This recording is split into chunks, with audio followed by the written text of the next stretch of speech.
আজকে তোমাদের সঙ্গে শেয়ার করতে চলেছি সুপার ডেলিশিয়াস একটি মাংসের রেসিপি। মাংসের এই মজার রেসিপিটি দিয়ে তোমরা ধোঁয়া ওঠা গরম গরম পোলাও, সাদা ভাত, পরোটা, নান, রুটি যে কোনো কিছুর সঙ্গে তোমরা সার্ভ করতে পারবে। এই সবগুলো আইটেমের সঙ্গে খেতে কিন্তু দারুণ লাগবে। চাইলে তোমরা বিরিয়ানির সঙ্গেও সার্ভ করতে পারো মাংসের এই শাহী রেসিপিটা। আমার কাছে তো বিফের এই রেসিপিটা দারুণ লাগে।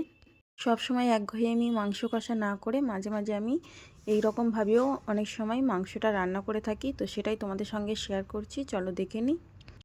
তো মাংসের পিসগুলোকে লম্বা লম্বা করে কেটে নিয়েছি। তারপর এই রকম হাবানদিস্তার ডান্ডির সাহায্যে হালকাভাবে আমি থেঁতলে নিচ্ছি মাংসগুলোকে। এই রকমভাবে আমি সবগুলি মাংসকে আস্তে আস্তে থেঁতলে নেব। একদম খুব বেশি থেঁতলানো যাবে না, দেখতে পাচ্ছ যেমন আমি করেছি তেমনভাবেই করে নেবে।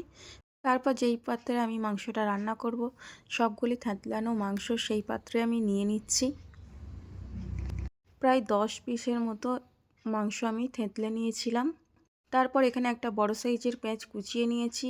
তারপর দিয়ে দিয়েছি 4টে কাঁচা লঙ্কা, আর নিয়ে নিয়েছি কিছু বাদাম, তার মধ্যে আছে 4টি কাঠবাদাম আর কিছু কাজু। সবগুলিকে মিক্সির জারে দিয়ে ঢাকনা বন্ধ করে খুব ভালোভাবে একটা পেস্ট বানিয়ে নেব। তো কাজু, কাঁচা লঙ্কা আর পেঁয়াজের পেস্ট বানানো হয়ে গেছে। এইগুলি আমি মাংসের মধ্যে দিয়ে দিচ্ছি। এইবারে আমি এর মধ্যে অ্যাড করে দেব 1/2 চা চামচ পরিমাণ আদা ও রসুনের বাটা। তারপর দিয়ে দেব স্বাদ মতো লবণ, প্রায় 1.5 চামচ পরিমাণ আমি লবণ ইউজ করেছি। তোমরা লবণটা তোমাদের স্বাদ অনুযায়ী দেবে। তারপর দিয়ে দেব লাল লঙ্কার গুঁড়ো। এখানে আমি কাশ্মীরি লঙ্কা ইউজ করেছি, যেহেতু আগে আমি 4টে কাঁচা লঙ্কা দিয়েছি এবং কাঁচা লঙ্কাগুলোতে অনেক ঝাল, তাই আমি 1 চা চামচ পরিমাণ কাশ্মীরি লঙ্কার গুঁড়ো ইউজ করেছি। আর দিয়ে দিয়েছি 1.5 চা চামচ পরিমাণ ধনিয়ার গুঁড়ি আর সামান্য পরিমাণে হলুদের গুঁড়ি, 1 চিমটি বলাও চলে।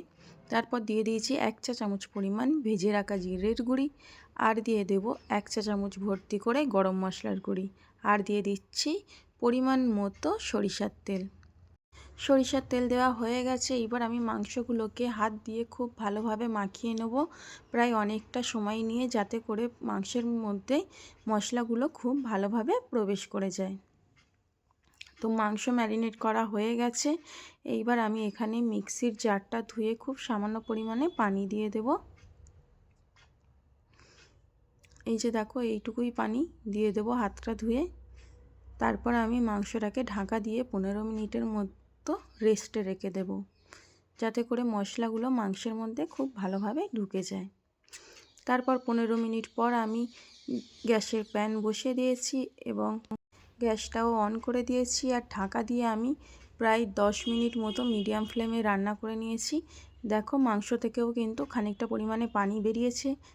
এবার আমি খুব ভালোভাবে মাংসটাকে নাড়াচাড়া করে দেব।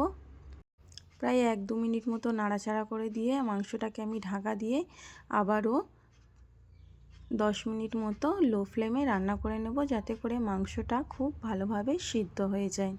তো 10 মিনিট পর ঢাকা খুলে দেখাচ্ছি। দেখো, মাংসটা কিন্তু একদমই সিদ্ধ হয়ে এসছে, দেখেই বোঝা যাচ্ছে, আর পানিটাও কিন্তু মরে গিয়েছে। এইবার আমি একটু সময় নিয়ে মাংসটাকে কষাতে থাকবো। তো দেখো, প্রায় 3-4 মিনিট মতো সময় নিয়ে মাংসটাকে আমি কষিয়েছি। খুব বেশি জোরে নাড়াচাড়া করা যাবে না, তাহলে কিন্তু মাংসটা ছেড়ে যেতে পারে। তো মাংসটা কষানো হয়ে গেছে। এবার আমি এর মধ্যে দিয়ে দেব টক দই। তো টক দইটা আমি বাড়িতে বানিয়েছিলাম।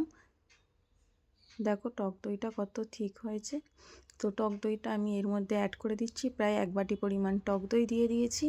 তো টক দইটাও দিয়ে খুব ভালোভাবে নাড়াচাড়া করে দেব।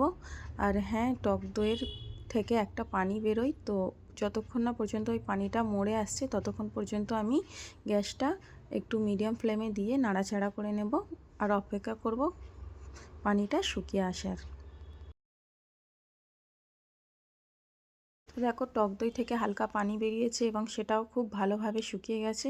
এইবারে আমি খুব ভালোভাবে নাড়াচাড়া করে দেব মাংসটাকে।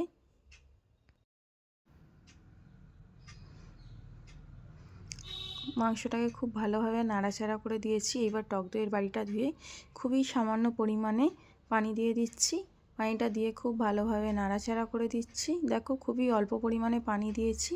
তারপর আমি ঢাকা দিয়ে খুব বেশিক্ষণ রান্না করব না, 1 থেকে 2 মিনিট মতো সময় নিয়ে আমি ফুটিয়ে নেবো। আর গ্যাসটাকে কিন্তু আমি মিডিয়াম ফ্লেমে রেখে দিয়েছি, হাই ফ্লেমে দিইনি। সেক্ষেত্রে পানিটা খুব তাড়াতাড়ি শুকিয়ে গিয়ে মাংসটা তলায় ধরে যেতে পারে। তো দেখো ঢাকনা খুলে দেখাচ্ছি। মিডিয়াম টু লো ফ্লেমে রান্না করার ফলে মাংসের ঝোলটা খুব বেশি শুকিয়ে যায়নি। এইবার আমি এর মধ্যে অ্যাড করে দিচ্ছি 1 চামচ পরিমাণ ঘি। তোমরা চাইলে এখানেই গ্যাসটা অফ করে দিতে পারো। রান্না কিন্তু আমার শেষের পথে। তো ঘিটা দিয়ে খুব ভালোভাবে আমি নাড়াচাড়া করে দিচ্ছি, দিয়ে 1 মিনিট মতো ফুটিয়ে নেব।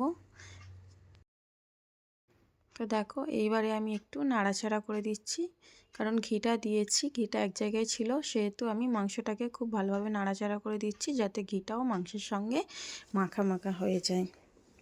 তো দেখো গ্যাস কিন্তু আমি অফ করে দিয়েছি আর রান্নাটাও আমার শেষ। দেখতে কত লোভনীয় লাগছে। তো বাড়িতে আমি আলাদাভাবে পোলাও বানিয়েছিলাম, পোলাও রেসিপিটা তোমাদের সঙ্গে শেয়ার করা হয়নি, পরে কোনো এক সময় শেয়ার করব। তো দেখো একদমই গরম গরম ধোঁয়া ওটা পোলাওয়ের সঙ্গে আমি কিন্তু মাংসের এই শাহি রেসিপিটা সার্ভ করছি। তোমরা চাইলে পরোটা, রুটি, নান, বিরিয়ানি সব কিছুর সঙ্গে এটা খেতে পারো, দারুণ লাগবে খেতে। বিশ্বাস করবে না, এই রেসিপিটা তোমরা যদি বাড়িতে বানাও তাহলে কিন্তু এসে আমাকে কমেন্টে বলতে বাধ্য হবে যে বাড়িতে যদি মেহমান আসে তাদের সামনে এরকম একটা রেসিপি পরিবেশন করলে দারুণ লাগবে খেতে, আর মেহমানও তোমার খুব প্রশংসা করবে। তো আমি সবগুলি মাংস একে একে বেড়ে নিচ্ছি। আর হ্যাঁ, ভিডিওটা যারা শেষ পর্যন্ত দেখলে তারা অবশ্যই একটা লাইক, শেয়ার, কমেন্ট করে পাশে থেকো। আর রান্নাটা আমার কমপ্লিট, এইবার খেয়ে নেওয়ার পালা। তোমরাও এইভাবে বানিয়ে বাড়িতে খেয়ে দেখো কেমন লাগে। আমার হাজব্যান্ড তো বলেছিল দারুণ হয়েছে রান্নাটা। আর বাচ্চারাও প্রায় সময় এইরকম নিত্য নতুন রান্না খেতে অনেক ভালোবাসে। পরে আমি এর সঙ্গে 2টি পেঁয়াজ কুচি আর কাঁচা লঙ্কা দিয়ে সার্ভ করেছিলাম এটা। ভিডিওটি দেখার জন্য অসংখ্য ধন্যবাদ। সবাই ভালো থাকবেন, সুস্থ থাকবেন।